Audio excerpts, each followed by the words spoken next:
para pastor, para suster, dan keluarga-keluarga, juga anak-anak yang terkasih. Paus Fransiskus mencanangkan tanggal 22 sampai dengan 26 Juni pada hari ini sebagai pertemuan keluarga internasional, pertemuan keluarga sedunia. Jadi sekarang ini seluruh dunia di kuspan-kuspan mengadakan acara, termasuk kita ini. Saya sangat kagum sekali hari ini keluarga muda dan juga keluarga Medior kumpul bersama selama 9 jam bersama dengan anak-anak, mulai dari jam 9 pagi sampai nanti jam 6 setelah Ekaristi. Suatu pertemuan yang sangat indah sekali.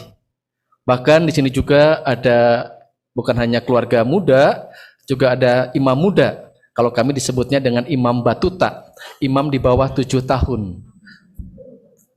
Bukan balita, tetapi batuta. Juga ada imam medior di sini juga.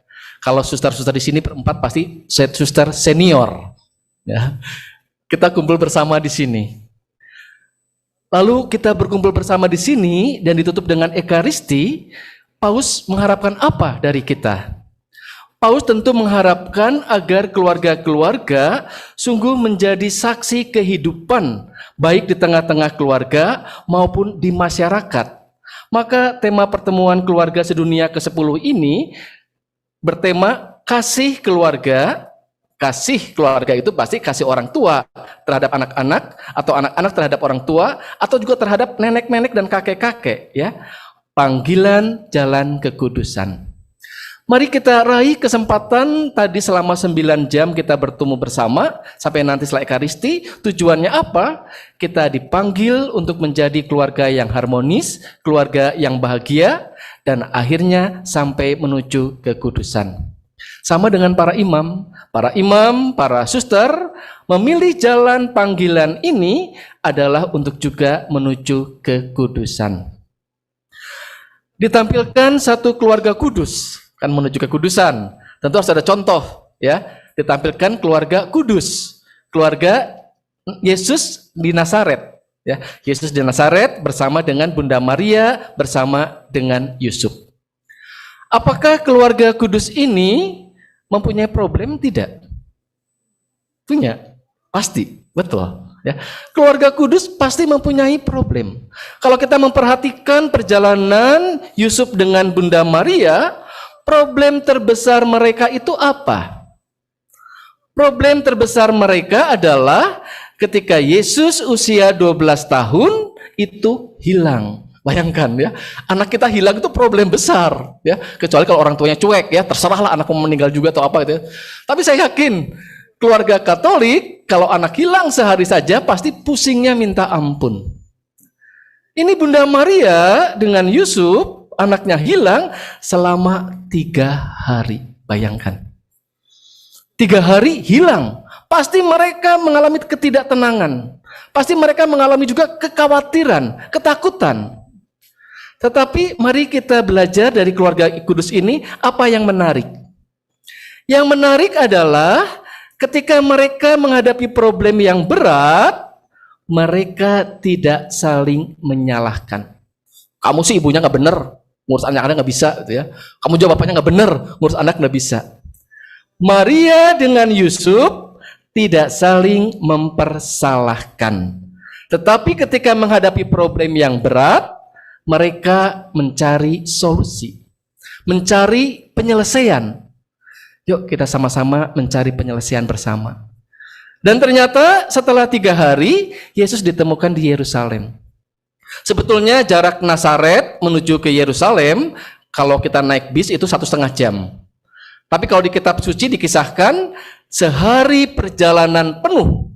Sehari itu, ya. Mereka kalau pergi bersama-sama, anak-anak di depan, ibu-ibu di tengah, bapak-bapak di belakang, berjalan sehari perjalanan jauhnya. Tapi mengapa Maria dengan Yosef sampai 3 hari? Pasti perjalanannya itu keliling kampung-kampung mencari Yesus.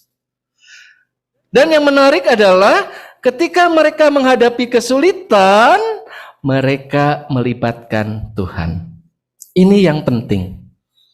Saya yakin Bapak Ibu ketika mengucapkan janji perkawinan, Tuhan hadir di situ dan Tuhan tidak salah mempertemukan Bapak Ibu bersama ini. Dan Tuhan akan bertanggung jawab terhadap janji perkawinan kita.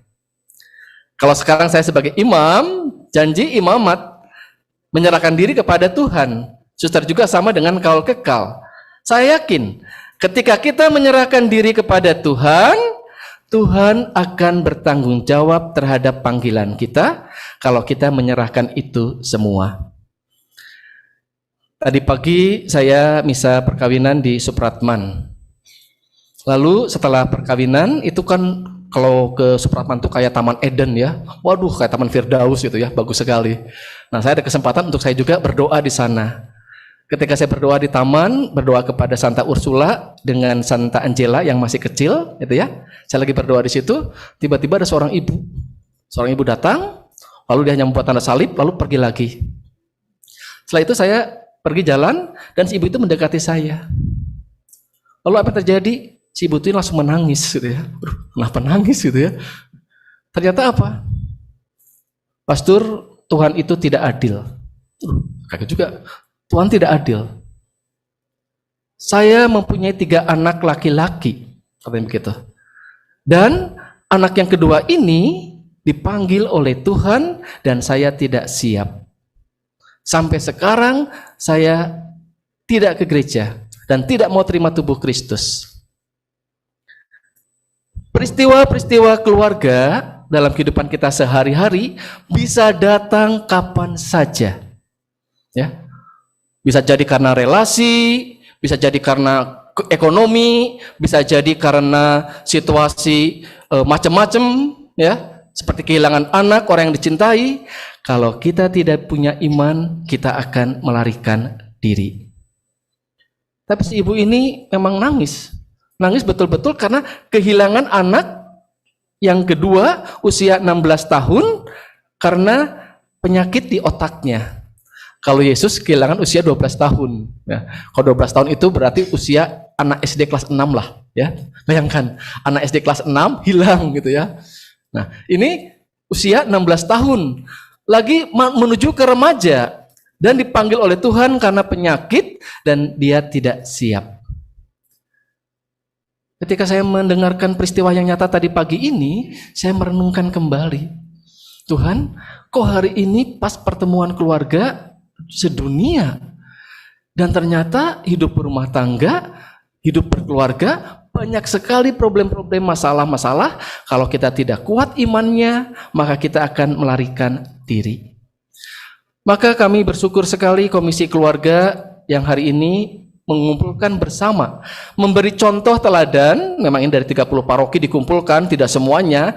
Ya, salah satu saja. Nanti setelah kegiatan di sini, diharapkan apa yang kita alami di sini bersama dengan anak-anak selama 10 jam, ya. Tadi ada pembinaan untuk yang keluarga muda, ya. Ada juga untuk keluarga medior, ada juga untuk anak-anak yang masih muda dan juga yang remaja. Semuanya dibina di sini selama kira-kira 10 jam, bisa disampaikan di paroki-paroki. Bapak Ibu di sini yang hadir di sini mengalami selama di sini, ya, mengalami selama 10 jam. Lalu pengalaman di sini yang begitu indah, yang betul-betul kita rasakan bersama, Roh bekerja di sini. Mari kita sampaikan ke paroki-paroki kita, bicara dengan pastor paroki untuk mengadakan acara seperti ini di paroki-paroki. Itulah yang kita follow up. Paus mengadakan acara pertemuan keluarga ini sebetulnya 3 tahun sekali, ya. Tetapi pertemuan yang sekarang diadakan ini harus ada follow up-nya di paroki. Nah, sehingga Bapak Ibu kami berharap sekali ketika sudah mengalami seperti ini, mari kita teruskan pengalaman-pengalaman ini di paroki kita masing-masing. Karena ini pasti saya yakin banyak keluarga-keluarga membutuhkan, apalagi anak-anak. Anak-anak itu membutuhkan sekali. Nah, tahun 2019 itu kami keuskupan mengadakan jambore keluarga dan 1.000 orang kumpul di Sumedang. Kita tinggal bersama di tenda, di kemah, ya. Lalu sebelum sampai dengan tingkat keuskupan ada acara tingkat dekanat.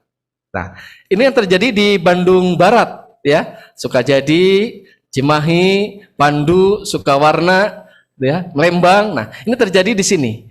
Ada salah satu keluarga, anak kecil, ya. Waktu saya datang pada acara itu, jambore keluarga di Dekanat Bandung Barat, anak kecil itu ngomong sama saya, Pastor, aduh senang sekali ya, bisa tidur sama papa mama di tenda. Padahal di tenda loh tidurnya. Ya, dingin, suasana sebagainya, tapi senang. Setelah itu masak dengan papa mama, ya, berdoa dengan papa mama. Anak kecil yang spontanitas rindu dengan suasana seperti ini. Nah, kami rasanya, kalau saya sebagai seorang imam, aduh, rasanya peristiwa-peristiwa seperti ini adalah peristiwa yang sangat mahal bagi anak-anak bisa berkumpul bersama dengan orang tuanya. Sehingga hari ini kami bersyukur Keuskupan Bandung mengadakan acara di Bumi Silih Asih ini. Kami bersyukur, dan peristiwa di mana Roh Kudus bekerja di tempat ini harus diteruskan di keluarga-keluarga kita. Kita harus menjadi saksi Kristus yang hidup. Tadi di luar itu ada foto-foto, ya, foto, tempat foto itu di mana ada gambar keluarga Santo Yusuf dengan Bunda Maria bersama dengan Paulus itu sebetulnya, ya, Paulus yang ada air itu, ya. Itu ada juga peristiwa Kana itu sebetulnya. Itu adalah lukisan yang dibuat oleh di sini Marco Ivan Rupnik, itu, ya. Itu lukisan dia, ya, yang dengan tema rahasia ini besar, rahasia ini besar. Peristiwa di Kana. Kalau saya merenungkan peristiwa di Kana, kita tahu bahwa untuk pertama kali Yesus mengadakan mukjizat air berubah menjadi anggur. Peristiwa ini sesuatu yang dalam perjalanan, sesuatu yang sudah tidak mungkin, ternyata ketika berhadapan dengan Bunda Maria bersama dengan Yesus, semuanya dimungkinkan. Peristiwa-peristiwa keluarga yang sudah tidak mungkin, ternyata kalau kita datang kepada Bunda Maria dengan Yusuf, ternyata dimungkinkan. Sebetulnya Bunda Maria tidak ingin mempermalukan, ya, pengantin ini, pasangan ini, karena kehabisan anggur. Perkawinan kalau kehabisan anggur itu keluarga dipermalukan. Tapi Bunda Maria berani mengambil sikap, bahkan merendahkan dirinya datang kepada Yesus dan dia minta pertolongan. Kita yakin bahwa perkawinan-perkawinan di Gereja Katolik sesudah menikah juga ada datang pada Bunda Maria. Itu sebagai sebuah simbol. Datanglah pada Bunda Maria ketika kita menghadapi problem masalah. Bukan hanya pada saat janji perkawinan, tetapi setiap saat. Libatkanlah Bunda Maria dalam hidup perkawinan, maka Bunda Maria akan menolong kita. Saudara-saudari yang terkasih, kalau kita renungkan ketiga bacaan hari ini berbicara bagus. Ketiga bacaan hari ini berbicara mengenai panggilan.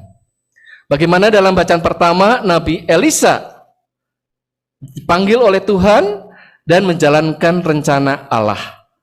Dalam bacaan yang kedua, bagaimana Rasul Paulus juga dipanggil oleh Tuhan. Maka dalam lukisan tadi itu juga gambar Paulus mencurahkan air, mencurahkan darahnya. Ada pengorbanan, dipanggil oleh Tuhan. Dan dalam bacaan Injil juga, Yesus memanggil kita semua. Panggilan adalah sebuah pilihan. Panggilan hidup berkeluarga, sebuah pilihan. Panggilan hidup pembiara, sebuah pilihan. Panggilan menjadi imam juga sebuah pilihan.